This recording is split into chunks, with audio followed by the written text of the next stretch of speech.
Mars यानी मंगल यानी मृख जो है वो 13 सितंबर रात 8 बजे के करीब अपना घर बदलने जा रहा है और लिब्रा में एंटर होने जा रहा है। इसका इफेक्ट आपके ऊपर क्या होगा, इस वीडियो में हम यही जानेंगे। आप देख रहे हैं सितारों का सफर। ये चैनल मैडम एस्ट्रोलॉजर एन बख्श का है। आइए जानते हैं मार्स का ट्रांजिट आपके लिए क्या लेके आ रहा है। 13 सितंबर को 8 बजे के करीब शाम में मार्स जो है वो लिब्रा में एंटर होगा। विर्गो में इसके इफेक्ट्स बताने से पहले मैं आपको ये बताना चाहूंगा कि हमारा जो पुराना चैनल था सितारों का सफ़र, जो यूट्यूब ने किसी वजूहात की वजह से डाउन किया है, उसके ऊपर हमने वीडियोस लगाई थी कि मार्स का विर्गो में ट्रांजिट और मार्स का लियो में ट्रांजिट। लियो में ट्रांजिट जो था, हमने उसमें बताया था कि ये अंगारक दोष स्टार्ट हुआ है, जिसकी वजह से सैलाब, तूफान, जलजले, लड़ाई झगड़े वाले माहौल, ये सारी चीज़ें यहाँ पे एक्टिवेट होंगी, जिसके असरात आप लोग आज तक देख रहे हैं। उसके बाद मार्स ने एंटर किया विर्गो में, तो एक टग ऑफ वॉर वाली एनर्जीज क्रिएट कर दी गई, क्योंकि मार्स जो है वो सैटर्न के साथ सातवीं नज़र देख रहा था। मार्स चाहता था स्पीड में, एक्शन में सारी जल्दी चीज़ें होना शुरू हों, लेकिन सैटर्न चीज़ों को रोक रहा था, रिस्पॉन्सिबिलिटीज़ दे रहा था और डिले कर रहा था। आप लोगों ने देखा होगा कि आपके अंदर एक फ्रस्ट्रेशन जनरेट होना शुरू हो गई होगी, आपकी फीलिंग्स रुक गई होंगी, किसी भी काम में आप मेहनत कर रहे हैं, उसके एफर्ट्स नहीं आ रहे, रिजल्ट्स नहीं मिल रहे, तो ऐसे हालात बनना शुरू हो गए थे। ये एक कार्मिक प्रेशर बिल्डअप हो गया था। उसकी वजह यह है कि मार्स ने सातवीं नज़र बनाई सैटर्न रेट्रोग्रेड के साथ। तो यहाँ पे जो आपके पुराने काम थे या पुराने आप लोगों ने जो काम किए हुए थे, उनका रिजल्ट आपको मिलना था, या जो पुरानी चीज़ें आपकी रुक गई थी वो चीज़ें आपके सामने आना शुरू हो गई, ट्रिगर होना शुरू हो गई। यानी कि जैसे आपने किसी से उधार लिया तो लोग आपके पीछे पड़ गए होंगे कि अब उधार वापस करो, उधार वापस करो। इस तरह की सिचुएशंस क्रिएट होना शुरू हो गई। कई लोगों के लिए ये रिव्यू फेज स्टार्ट हुआ था कि पास्ट में जो मिस्टेक्स की थी, उनको अनफिनिश्ड कमिटमेंट्स की हुई थी, हेल्थ से रिलेटेड कोई उनके मसले मसाइल थे उन्होंने निगलेक्ट किए, या रिलेशनशिप्स थे तो उनमें टेस्टिंग वगैरह यहाँ पे स्टार्ट हो गई थी। लेकिन अब जो मार्स ने ट्रांजिट किया है वो लिब्रा में किया है, इसका असर आपके ऊपर क्या हो रहा है उसको समझने से पहले मैं इतना कहूँगा कि अगर आपने चैनल सब्सक्राइब नहीं किया तो ज़रूर सब्सक्राइब करें, शेयर ज़रूर कीजिएगा। साथ ही साथ जिन लोगों को मसले मसाइल हैं, मुश्किलात हैं, पैसों से रिलेटेड हैं या आपकी सेहत से रिलेटेड हैं, नौकरी वगैरह के रिलेटेड हैं, तो आप लोग स्क्रीन पे दिए गए व्हाट्सएप नंबर पर मैसेज करके अपॉइंटमेंट बुक करवा सकते हैं और अपनी कुंडली बनवा सकते हैं, अपना जायचा बनवा सकते हैं। उससे आपको पता चलेगा कि आपको किस तरफ जाना चाहिए, करियर कौन सा लेना चाहिए, कौन सी नौकरी, कौन सा बिजनेस, क्या चीज़ें आपके लिए बेहतरीन हैं, जिसमें आपकी किस्मत भी आपका साथ देना शुरू करेंगी। अगर आप चाहते हैं कि आप सही डायरेक्शन में आगे बढ़ें, सही सदक़े वगैरह, सही दान वगैरह आप करके आगे बढ़ें, तो आपके लिए रास्ते खुल सकते हैं। व्हाट्सएप का नंबर स्क्रीन पर दिया गया है, आप अपॉइंटमेंट बुक करवा सकते हैं। मैडम एस्ट्रोलॉजर एन बख्श आपको बिल्कुल प्रॉपर वे में एक एक्यूरेटली गाइड करेंगी, आपको आपका रास्ता बताएंगी कि आपको कौन से रास्ते पे चलना चाहिए जहाँ पे आपके लिए कामयाबियाँ ही कामयाबियाँ हैं। आइए वीडियो को शुरू करते हैं। मार्स सजिटेरियस मून साइन वालों के यानी कि धनु राशि यानी कि बुर्ज कौस वालों के 11th हाउस में ट्रांजिट कर रहा है। ये घर जो है ये आपकी फ्रेंडशिप्स, आपके मुनाफों का, आपकी एस्पायरेशंस का, आपके सोशल नेटवर्क्स का और आपके नेटवर्क्स का घर होता है।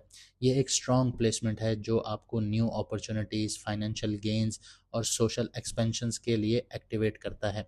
लेकिन थोड़ा सा ध्यान रखना होगा क्योंकि ये यहाँ पे जज्बाती और ईगो क्लैशेस भी करवा सकता है आपके दोस्तों में, आपके नेटवर्क्स में। मार्स की 3 नज़रें हैं, 3 नज़रों से वो 3 दूसरे घर एक्टिवेट करता है, तो कुल मिला के 4 घर एक्टिवेट हो जाते हैं।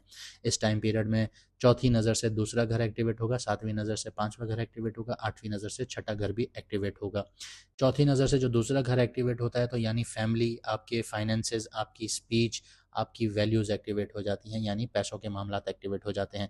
एक तो जहाँ मार्स बैठा है 11th हाउस में, वहाँ पे भी आपके पैसों के मामलात एक्टिवेट होते हैं और सेकंड हाउस में भी एक्टिवेट होते हैं। फिर देखते हैं कि 7वीं नज़र से 5वां घर एक्टिवेट हो जाता है।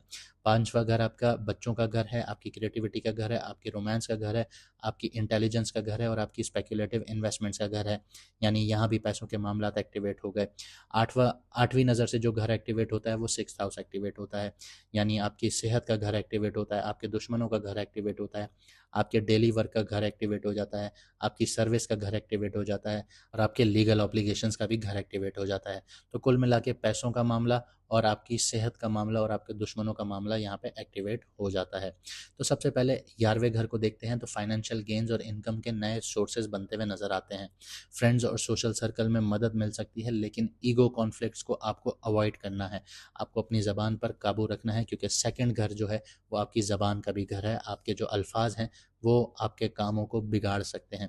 इसके अलावा हर इंसान ज़िंदगी में अपने बड़े सपने रखता है कि मैं ये सपना अचीव करूँगा, तो लॉन्ग टर्म सपनों का घर भी यही है। तो एक्शन ओरिएंटेड अप्रोच अब बनना शुरू होगी, आप अपने सपनों की तरफ एक्शन लेना शुरू करेंगे।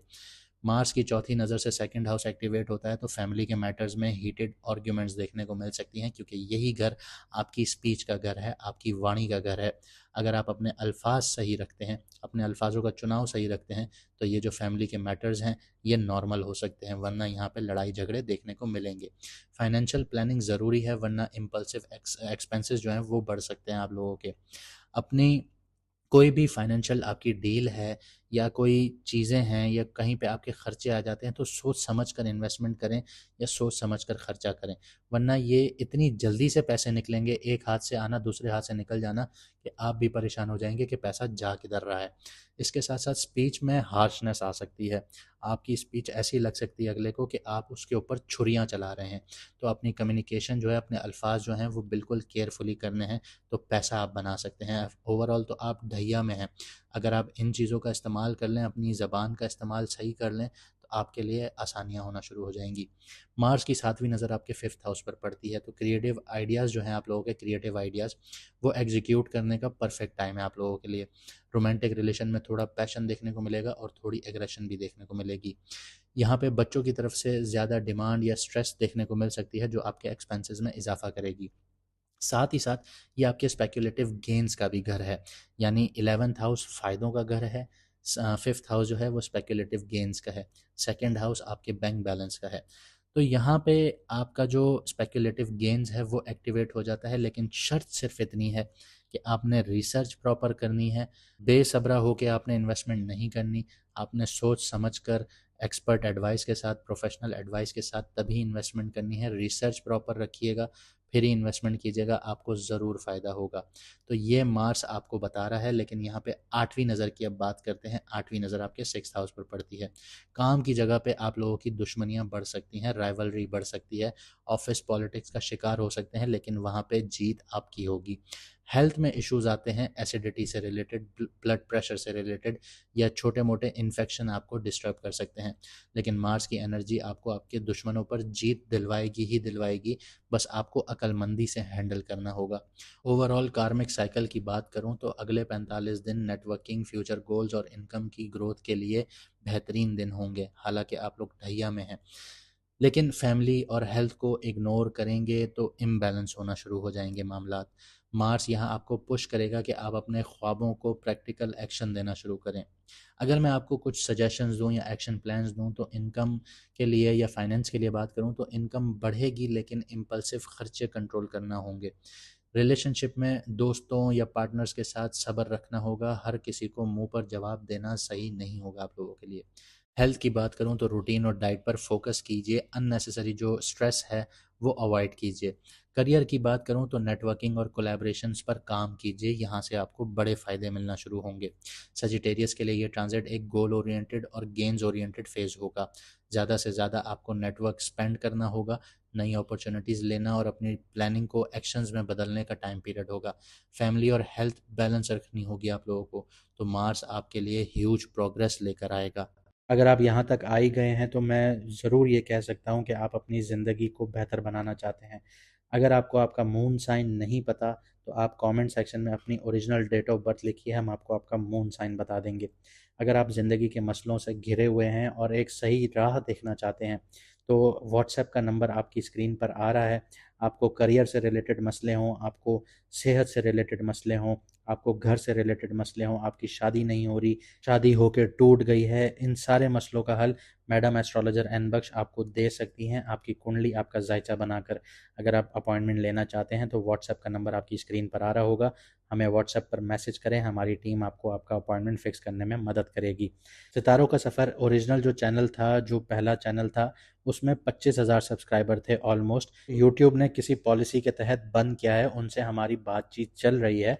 जैसे ही वो खुलता है तो हम उस पे भी वीडियोज़ अपलोड करेंगे। और आप अगर अपनी लाइफ को बेहतर बनाना चाहते हैं और चाहते हैं कि आपका हमारा साथ कभी ख़त्म ना हो। तो हमें हर प्लेटफॉर्म पर फॉलो कीजिए, सब्सक्राइब कीजिए, यूट्यूब पे, फेसबुक पे, टिकटॉक पर, इंस्टा पर, हर जगह पर आप सब्सक्राइब कीजिए, ताकि हमारी जो कम्युनिटी है वो बहुत स्ट्रॉन्ग क्रिएट होना शुरू हो और हम आपको आगे आपकी ज़िंदगी के बारे में बेहतरीन से बेहतरीन गाइड कर सकें।